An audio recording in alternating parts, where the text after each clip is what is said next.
What are the common mistakes that people make after seeing their reports? So, చాలామంది reports రాంగానే ఏం చేస్తామంటే, first మనం వెళ్లి గూగుల్ చేసేస్తామండి.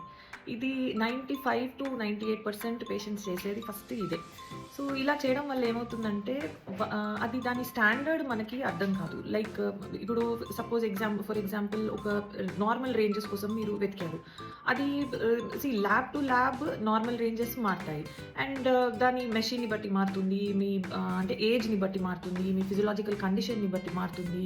సో, దాని మీద చాలా ఆర్టికల్స్ ఉంటాయి. ఇప్పుడు మనం దాన్ని గూగుల్ చేయడం వల్ల ఏంటంటే, డిఫరెంట్ ఆర్టికల్స్ మనం మొత్తం అన్నీ చదవలేము. సో, కాంటెక్స్చువల్‌గా దాన్ని తీసుకోవాలే తప్ప ఒక్క రేంజ్‌ని లేదా ఒక నంబర్‌ని తీసుకొని దాంతో కంపేర్ చేసేసుకొని టెన్షన్ పడాల్సిన అవసరం ఉండదు. సెకండ్ మనం ఏం చేస్తారంటే comparing with your neighbours or friends or maybe even family members. Wife and husband ఒకటేసారి శాంపుల్ ఇస్తారు. అయితే హస్బెండ్ అంటారు, సేమ్ అదే లడ్డు ఆవిడ కూడా తింది, నేను కూడా తిన్నాను. ఫాస్టింగ్ లెవెల్స్ ఆవిడకి బాగానే ఉన్నాయి, నాకు మాత్రం పెరిగిపోయాయి. సో, ఇక్కడ కూడానండి there is no comparison between 2 individuals. So, మీ సిమ్టమ్స్ మీవే, ఆవిడ సిమ్టమ్స్ ఆవిడవే. అండ్ ఎవ్రీ పర్సన్‌కి, ఎవ్రీ ఇండివిజువల్ బట్టి, వాళ్ళ బాడీ టైప్‌ని బట్టి అండ్ అగైన్ నేను చెప్పినట్లు శాంపుల్‌ని బట్టి there are lot of things to consider here. Comparison మనం చేసుకోకూడదు. మీ టెస్ట్ రిపోర్ట్ మీదే, వాళ్ళదే. ఇంకో మిస్టేక్ మనం ఏం చేస్తామంటేనండి, ఫ్రీక్వెంట్‌గా అదే టెస్ట్ పదే రిపీట్ చేస్తూ ఉండటం. అయితే సపోజ్ ఎగ్జాంపుల్ మనకి యూరిన్ శాంపుల్ ఇస్తారు. దానిలో ఏదో ఇన్ఫెక్షన్ ఉందో ఏదో అంటారు. సో, దానికి యాంటీబయాటిక్ ఇవ్వాలి.